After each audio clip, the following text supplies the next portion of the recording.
Yo, guys, what is going on? Welcome in here to Rover Sports, the show. I'm going to talk about the New York Giants, and I'm going to talk about Dave Gettlemen right here and right now on this show. I'm also going to talk about the Cleveland Browns. The New York Giants, for the first time in a very long time, they are the place to be. The New York Giants finally have their core fans back. The mainstream media, people that try to divide us, people that want to talk about Eli Manning, people that want to talk about Odell Beckham Jr. and how the Giants are tanking, they are not true Giants fans. They follow the league in a very casual manner. They have to follow all four major sports as well.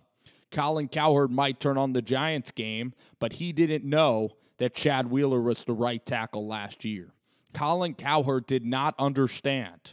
Colin Cowherd did not know that the right guard for the New York Giants last year had to be replaced, and that the right guard for the New York Giants last year was, in fact, Jamon Brown, after Patrick Omameh was a complete disaster of Dave Gettlemen. So part of that is Dave Gettleman's problem. But the New York Giants are viewed from the national media. They are viewed through the lens of Eli Manning. Because those people that pretend to be experts, they are just people on television. They don't know the ins and outs of Giants football. And the people commenting, a lot of them are kids. And what do kids know about? They know about fantasy football. So they know about wide receivers because they pick Odell Beckham in fantasy football. And they know about wide receivers and quarterbacks. And a lot of people just write things that people will agree with online, on social media. So the people that are insulting Dave Gettlemen are not general managers in the NFL, and I wonder why they are not general managers. They are just analytic people. So the New York Giants, Dave Gettlemen and Eli Manning are easy punching bags. Eli Manning's almost 40 years old. That's not insulting a kid. Odell Beckham is 24 years old. Dave Gettlemen is a general manager. In fact, if you listen to Adam Lefkoe's podcast, a very good podcast, he says that this is a player's podcast, and that's perfectly fine. You will rarely hear somebody in the mainstream media or somebody on a national platform or a podcast rip a player. Very rarely it happens, but you can always rip Dan Snyder. Oh, that's okay. You can always rip a general manager. You can always rip Christopher Johnson, billionaires.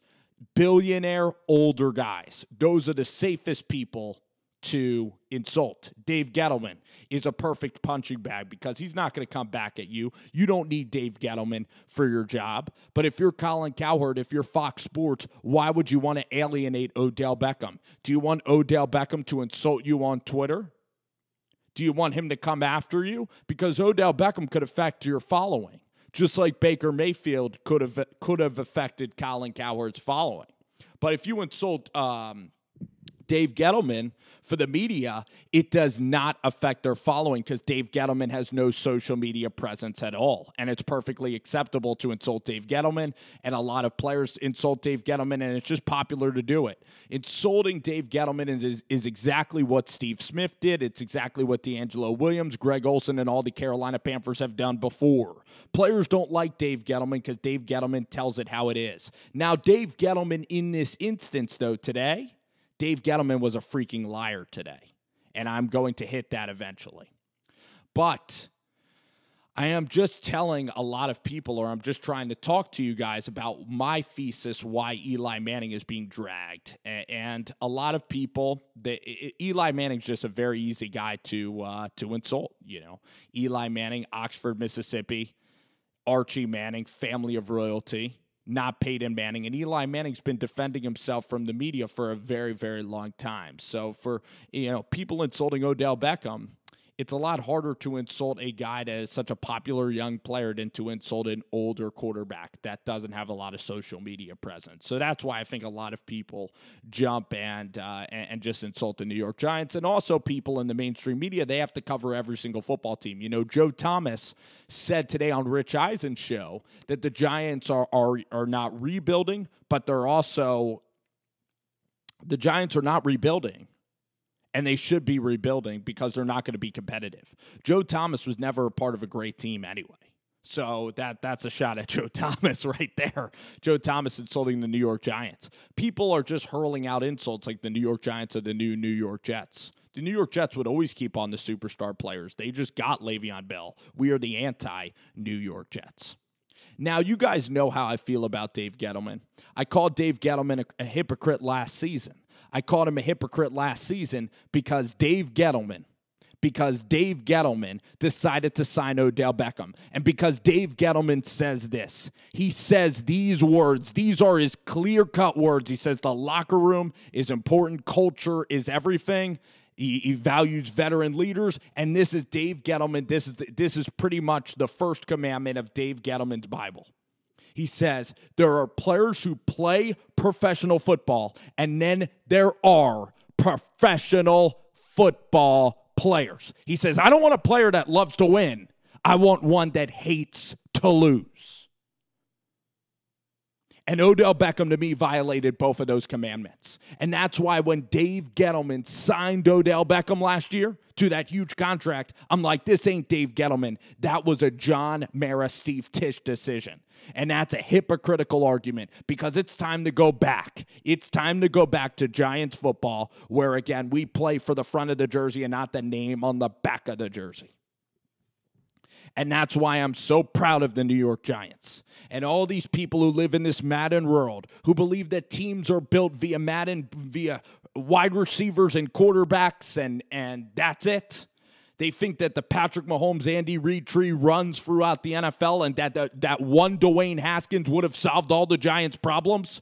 That's what people in the media think. And they are not general managers. They don't follow your football team. They are not Giants fans. They all have their own fan base, but they're trying to juggle 32 other fan bases. If I had to break down the Detroit Lions, you know who I would talk about? Matthew Stafford. Because you know what, honestly? I don't follow a lot of Detroit Lions football. And that's my fault. And I will try to follow Detroit Lions football because I can name TJ Lang on the offensive line, Ryan Glasgow, and that's about it. I only know about Matthew Stafford. So if I had to insult the Lions and say why the Lions are not doing well, I'm only going to talk about Stafford because he's damn near one of the only players I know on that NFC North team that is located a long way from my state. Okay? I could talk about Eric Ebron leaving the Lions, but I could also talk about Kenny Golladay because Kenny Golladay is a fantasy sleeper. I could talk about Kerryon Johnson being a good running back. I could talk about Darius Slay, a couple of players. But again, I'm going to talk about Matthew Stafford because he's the quarterback, and that's what the mainstream media is doing. They see that Eli Manning's a huge hitting point, and they attack it. I don't know why Max Kellerman hates Eli Manning. If he was a true Giants fan, Eli Manning awarded him 2 championships. But anyway, let's talk about Dave Gettlemen. And I just wanted to start off today with a little rant on why Eli Manning and Dave Gettlemen get attacked because it is easy to attack them. If you attack Odell Beckham, he will never come on your show. He will likely tweet at your show, and you will lose money, and you will lose a lot of influence with the younger generation and with kids. And that is truly my belief about the whole matter. But anyway, Dave Gettlemen today said something. Dave Gettlemen, to me, is trying too hard. Trying way too hard for a play on words. You know, sometimes when people say, I did not do that offense, I did not do that offense, I did not do that offense, they ended up lying and they actually go to jail. Dave Gettlemen. Let's talk about Dave Gettlemen. Let's look at the quotations of Mr. Dave Gettlemen today. And I'm going to pull it up right here, Dave Gettlemen. David G. Gettlemen. As we enjoy our new podcasting gear, I'm going to have to get used to wearing headphones. Actually, going to be doing a show tomorrow with headphones in, so I have to get prepared. I'm trying to find out the exact quotes. Odell Beckham in the first place. I just told you guys that was an ownership decision. Jay Glazer said that Dave Gettlemen and Pat Shurmur wanted to trade him during the season. So Dave Gettlemen, the whole we're not going to trade him, Dave Gettlemen should have just said, like a lot of other players, like if the media asked, are you going to trade Sterling Shepard? Dave Gettlemen would say about Sterling Shepard, I don't want to talk about specific player. I don't want to talk about specific players. So say somebody came up to Dave Gettlemen and said, have you had trade talks about Sterling Shepard? And Dave Gettlemen would say that's personal information. That's all he needed to say about Odell Beckham. He did not need to open his mouth about Odell Beckham Jr. He did not. When somebody says these Odell Beckham trade rumors, he could have just said, I'm not here to talk about trades. I'm not here to talk about trade rumors. I think Odell's an exceptional football player for a football team, which he is, and he was an exceptional player. But you don't need to come out and say, we are not trading Odell Beckham. Because, in fact, it was almost such a lie. It was almost so polarizing of a statement that, in fact, teams really thought that you were trading Odell Beckham in the first place. But you just didn't need to say that. You never need to say, you didn't need to open up your press conference by that.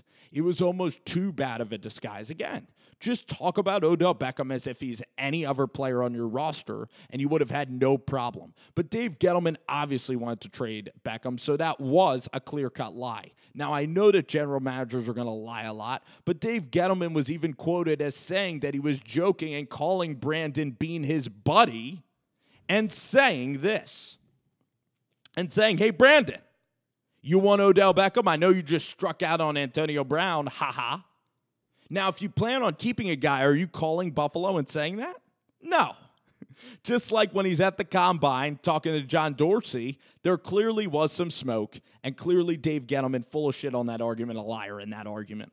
I still love what Dave Gettleman does. I still think that Dave Gettleman's brave. I still am a huge Gettleman fan. In this press conference, no, he did not come across well, though. He just didn't need to say all that stuff because he's getting so caught up in these words.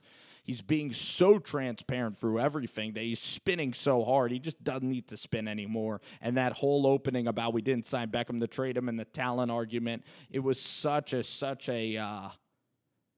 strong support of Odell Beckham. It was so strong, it was sketchy. It was so strong that the words pretty much didn't mean a lot at all. So Dave Gettleman today talking about the press conference and talking about Odell Beckham Jr. Very, very interesting stuff here from Dave Gettleman today, and pretty fun stuff here with Dave Gettleman and with the New York Football Giants. So, boy, oh boy, what a crazy, crazy turn of events here. Let's talk about the Cleveland Browns for a second. The Cleveland Browns.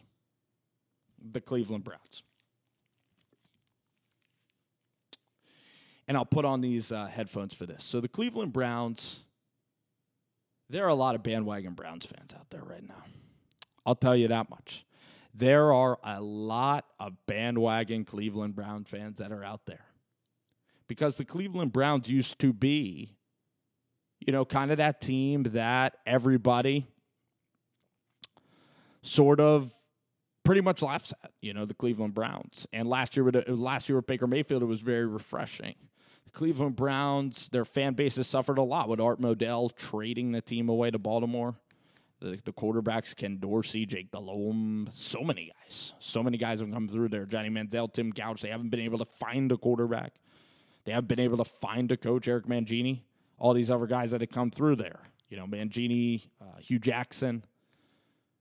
Trying to think of all the other coaches that they've attempted to have there. Pat Shurmur, our very own, Patrick Shurmur. Even Bill Belichick, Mangini, Rob Chazinski, Pete Carmichael, a lot of guys have tried to come through Cleveland, Ohio.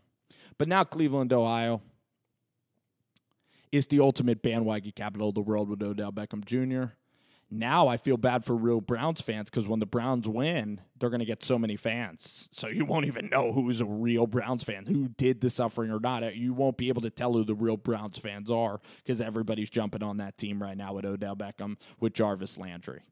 Let me tell you about the Cleveland Browns. The Cleveland Browns are a free agent team on offense. So let's talk about the differences between the Rams and the Cleveland Browns. The Rams have Wade Phillips, who as a defensive coordinator led Denver Broncos to a championship. He was a head coach for many, many years. He's Bum Phillips' son. He's a very, very established defensive coordinator. He was an okay head coach, but he was a great and terrific defensive coordinator, knows what he's doing. He led one of the best defenses ever in the 2015 Denver Broncos. Denver, who won the Super Bowl.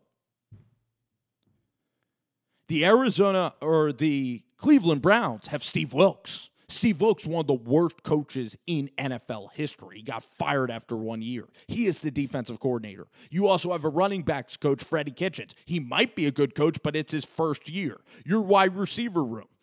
Jarvis Landry wore out his welcome in Miami. He was traded for a franchise tag, traded for a 4th-round pick. Didn't get along with Adam Gase or Ryan Tannehill at all. Polarizing. Antonio Callaway, failed career at Florida, selling textbooks for weed, selling textbooks for money. Ooh, Rover. But athletes should be paid. I feel bad for Antonio Callaway. He should have been paid.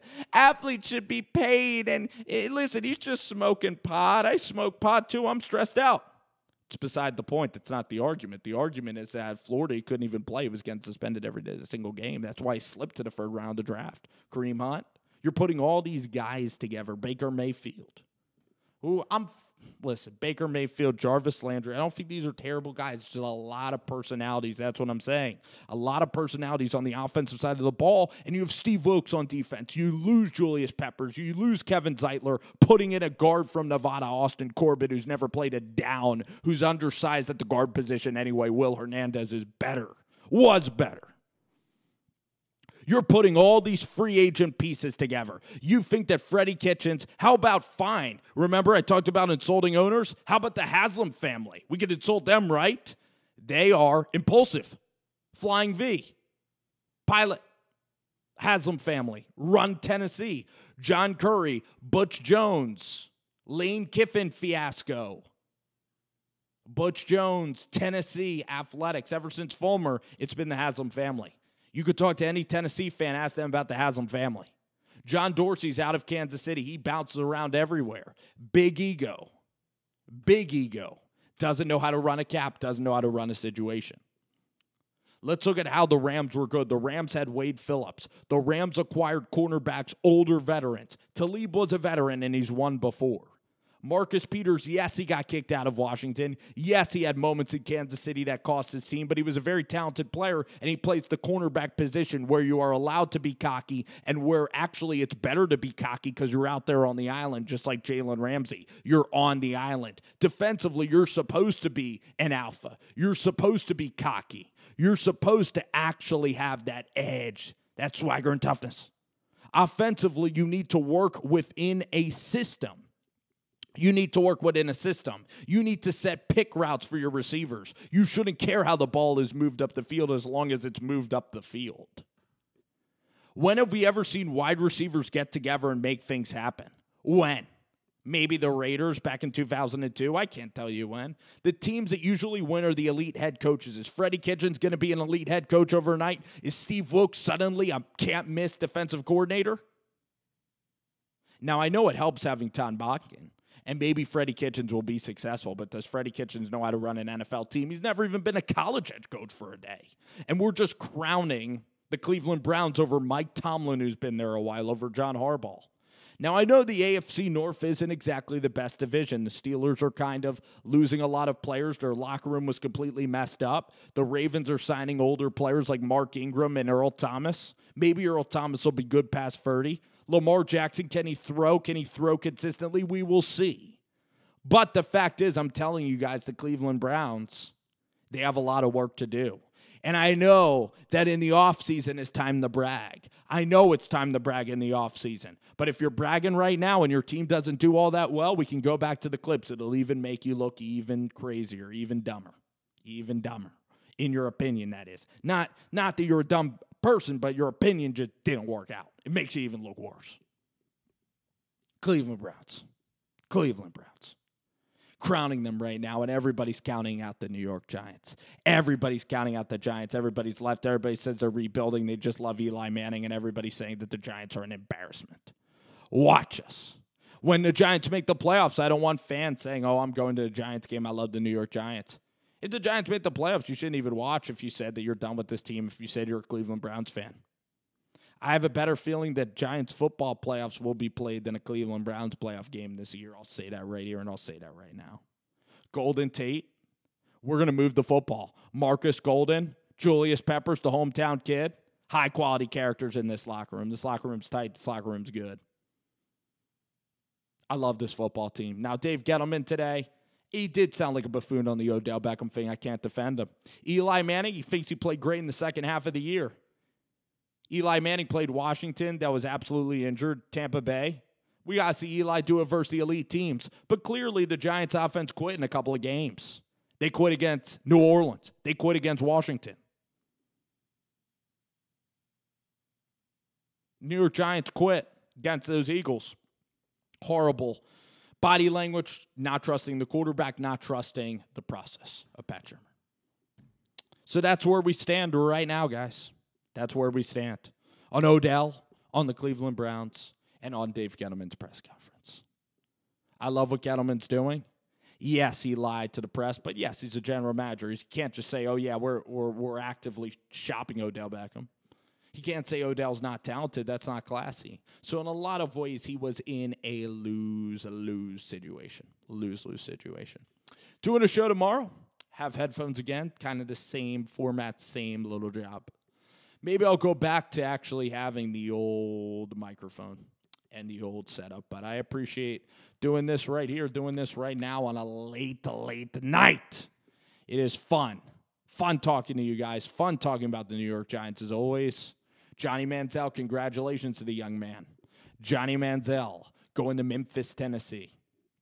Going to be a part of the Express. Luis Perez throws 3 touchdowns. Luis Perez playing well, but listen, it's March Madness time. So if the AAF wants to grab my attention, I am really excited that Johnny Manziel is going to be a part of the AAF. I've been a fan of Johnny for a long time. Don't know if he's the best quarterback. Again, I don't know if I'd want him on the New York Giants. He has been an unpredictable personality, but he's a fun guy to watch from afar. Do like Johnny Manziel. Hoping the best for him in this AAF. I like that he's attempting to play football. It takes guts, actually, to continue his career. And it's tough, man. Drafted 22nd overall by Cleveland. Johnny Manziel has had quite a whirlwind the past couple of years, a lot of it his own doing.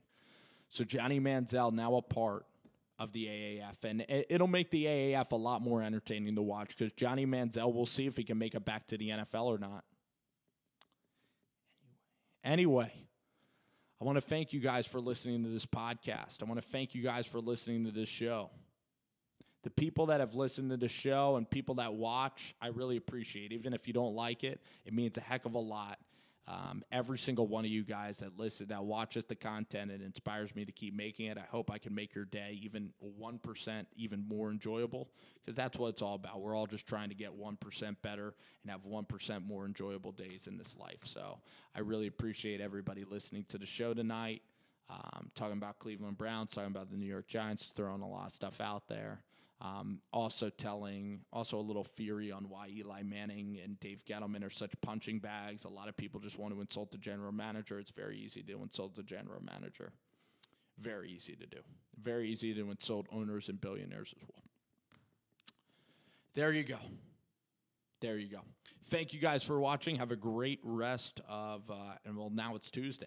Have a great day today, guys. Should be seeing y'all later today. Might have a nice live show about the NCAA tournament. Maybe you could call in, talk, and we'll have a good conversation, hopefully, and have some fun. All right, guys. Later. Peace. Bye.